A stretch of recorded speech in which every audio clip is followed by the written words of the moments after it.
Hi this Viraj, welcome to finviraz.com. యాక్చువల్గా మీరు option buyer. So option buyer అనేటప్పటికీ market పైకి వెళ్తుంది అనుకున్నప్పుడు మీరు సిఈని బై చేస్తారు. సో మీకు సిఈని మీరు బై చేయడానికి ఇటు సైడ్ ఒక సెల్లర్ ఉండాలి కదా. ఈ సెల్లర్ మీకు సిఈని సెల్ చేశాడు అంటే ఇతని ఇంటెన్షన్ ఏంటి, సెల్లర్ యొక్క ఇంటెన్షన్ ఏంటి, మార్కెట్ కిందకు వస్తుంది అని కదా.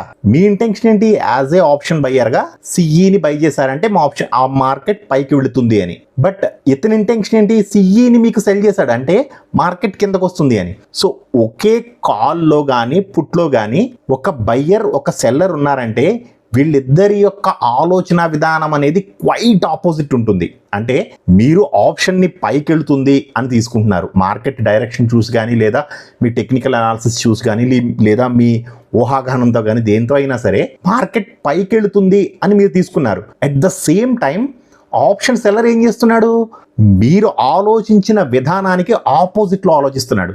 సో ఇక్కడ విన్నింగ్ ప్రాబబిలిటీ ఎవరిది ఎక్కువ ఉంటుందండి అంటే, టు బీ ఫ్రాంక్ చెప్పాలి అంటే, ఎవరైతే టెక్నికల్స్ని పూర్తిగా ఫాలో అవుతారో, ఇంకా స్ట్రాంగ్గా మీరు టెక్నికల్స్ని ఫాలో అవుతారో అతనికి డైరెక్షన్ తెలుస్తుందండి. ఒక స్టాక్ లేదా ఇండెక్స్లో మీకు ఒక క్యాండిల్ నేను బుల్లిష్గా వెళుతున్నాను అని చెప్పింది. సో మీరు బుల్లిష్ వ్యూతో ఉన్నారు. మీకు ఇతను సెల్ చేస్తున్నాడు అంటే మార్కెట్ని కిందకు వస్తుంది అని అనుకుంటున్నాడు అంటే అతని టెక్నికల్స్ని ఫాలో అవ్వలేదు అని. ఎందుకని, టెక్నికల్గా చార్ట్ ఏం చూపిస్తుంది, బుల్లిష్ చూపిస్తుంది.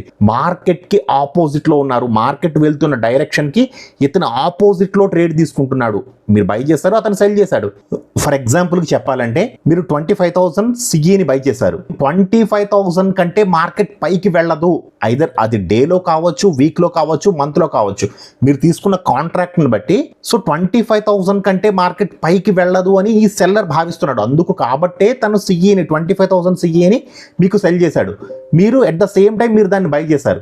సో మార్కెట్ 25,000 కన్నా పైకి వెళ్ళింది అంటే మీరు తీసుకున్న టెక్నికల్స్ అనేవి పర్ఫెక్ట్గా పనిచేసి మార్కెట్ మీరు అనుకున్న డైరెక్షన్లోనే వెళ్ళింది అనుకోండి, సెల్లర్కి లాస్. బట్ మార్కెట్ మీరు అనుకున్న డైరెక్షన్లో కాకుండా అంటే మీరు టెక్నికల్స్ని ఫాలో అవ్వకుండా మీరు ఊహాగానంతో చేశారనుకోండి, అతను టెక్నికల్స్ని ఫాలో అయ్యాడు. అతనికి అర్థమైంది మార్కెట్ ఎస్ ఇక్కడి నుంచి కిందకు వచ్చేస్తుంది, టెక్నికల్గా ఇక్కడ మంచి బేరిష్ ఎంట్రీ కనపడ్డది, ఈ క్యాండిల్ చాలా మంచి బేరిష్ మూమెంటంలో ఉంది అని అతను మార్కెట్ని షార్ట్ చేస్తున్నాడు.